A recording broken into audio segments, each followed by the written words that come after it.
Marginalisasi, penindasan, dan pemiskinan perempuan adalah akibat dari hadirnya berbagai kebijakan, regulasi, maupun proyek-proyek atas nama pembangunan.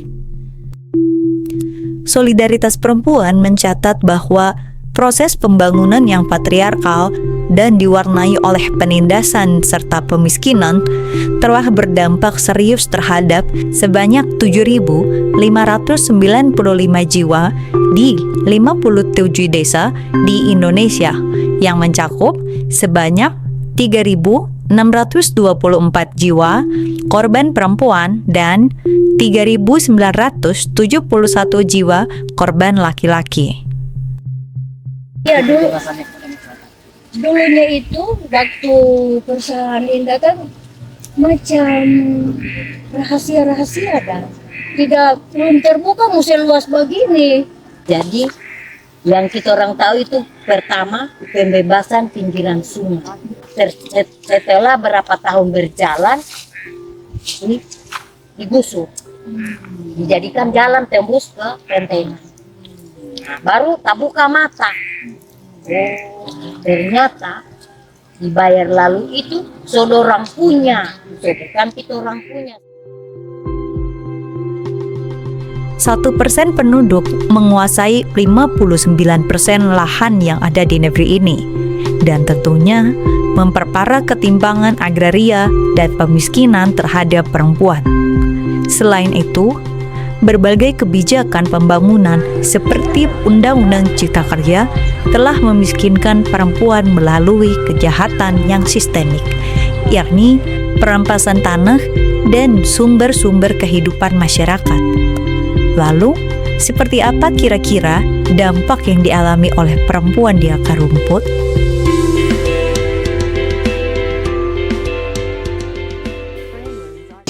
Sebenarnya kalau tidak ada si pihak perusahaan atau program estate ini yang masuk, mungkin kami sebagai masyarakat tidak seperti ini sakitnya.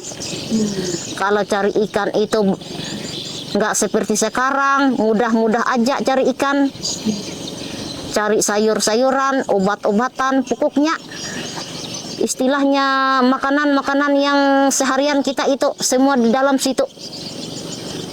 Tapi sekarang setelah sudah masuk ini perusahaan, ya inilah susahnya masyarakat seperti kami, pribadi kami sendiri.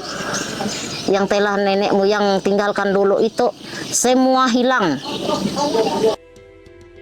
Sejak tahun 2019, kelompok perempuan petani Karisma yang anggotanya tersebar di beberapa desa di Kabupaten Kulon Progo didirikan untuk mendalami pola pertanian turun-temurun dari nenek moyang yang sudah mulai menghilang. Pola pertanian lestari menggunakan prinsip harmoni dengan alam, harmoni dengan perempuan, harmoni dengan Sang Pencipta.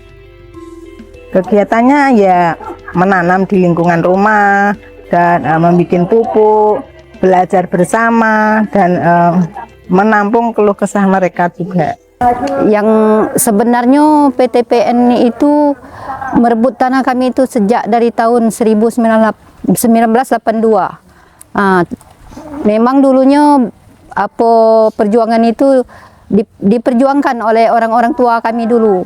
Nah, sekarang sayalah ahli waris dari perjuangan itu yang kita mulai pada tahun 2012. Pada tahun 2014 barulah terbentuk KPPS ini. Jadi waktu terbentuknya KPPS itu ya mungkin sulit lah untuk mempengaruhi orang-orang itu ya. Bagi kami banyak tantangannya, sulit. Sebab orang tuh lah banyak trauma dengan waktu kejadian peperangan antara PTP dengan masyarakat itu tadi, banyak yang trauma. Sebelum adanya Makassar situasi kehidupan para perempuan atau saya pribadi itu masih baik-baik saja. Kenapa saya mengatakan seperti itu? Karena area tangkap nelayan masih dekat, masih luas, dan sekolah anak-anak masih stabil, belum ada pernikahan dini, dan sesudah ada pembangunan Newport, perekonomian itu sangat menurun. Selain lahannya jauh, karena sudah tertimbun oleh Makassar Newport, akhirnya juga keruh. Nah, sebelum ada Newport, perempuan masih mengolah hasil laut. Sedangkan sekarang kami sama sekali tidak bisa mengolah karena bahan baku sangat sulit.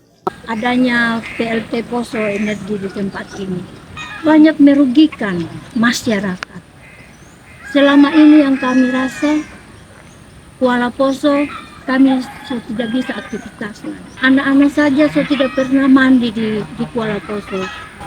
Kami tidak pernah lagi memakainya seperti yang dulu.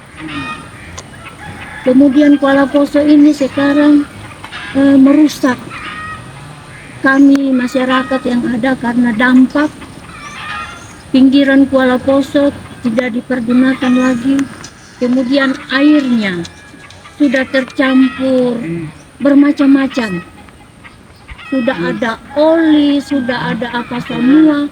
Tapi demi kebutuhan kami masyarakat, sampai sekarang kami terus memakai air tersebut.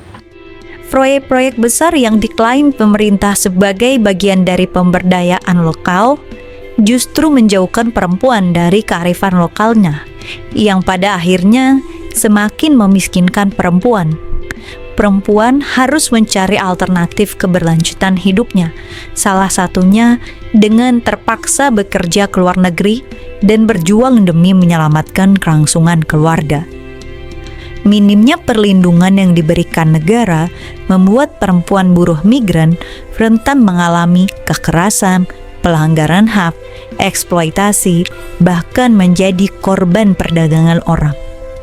Saya dari awal-awal itu saya tidak pernah punya niat untuk mau berangkat jauh-jauh untuk cari kerja, cari uang. Karena anak-anak saya itu masih kecil juga dan saya tidak pikir untuk mau kasih tinggal anak-anak. Tapi dengan itu juga saya mengalami KDRT dan juga masalah ekonomi dalam rumah tangga. Dan itu saya punya pikiran itu sudah tidak sehat lagi. Dengan tanggung jawab yang sebagai seorang ibu yang harus mengurus anak-anak. Dan itu tiba-tiba ada dua perempuan yang datang di rumah. Mereka mengaku bahwa mereka datang di rumah itu lewat tim doa. Dan mereka akan dukung saya dan saya jangan takut. Maka itu saya pergi. Ternyata saya sampai di sana.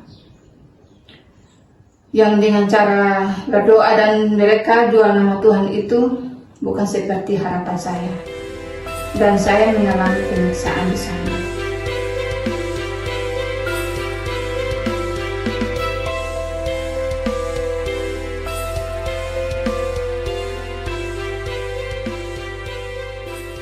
Harapan saya, negara akan melindungi perempuan migran dan kasus saya juga segera dituntaskan karena saya sudah menanti sudah 11 tahun. Harapan kami kepada pemerintah ialah hak atas tanah kami kembali kepada kami. Harapan saya setidaknya pemerintah itu melihat masyarakat di tiga wilayah, di antaranya Talo, Bulua, dan Cambaya, bisa memberikan kami lahan kembali atau memulihkan lahan kami dan tidak ada lagi pelebaran pembangunan dan pemerintah bisa memberi kami pemulihan. Bagaimanapun pemerintah bisa memberikan kami pemulihan hak atau pemulihan lahan. Itulah harapan kami. Jangan sampai yang nenek moyang tinggalkan itu menjadi hilang. Istilahnya tanah kita dirampaskan, bisa kita rebut kembali karena kita bersatu.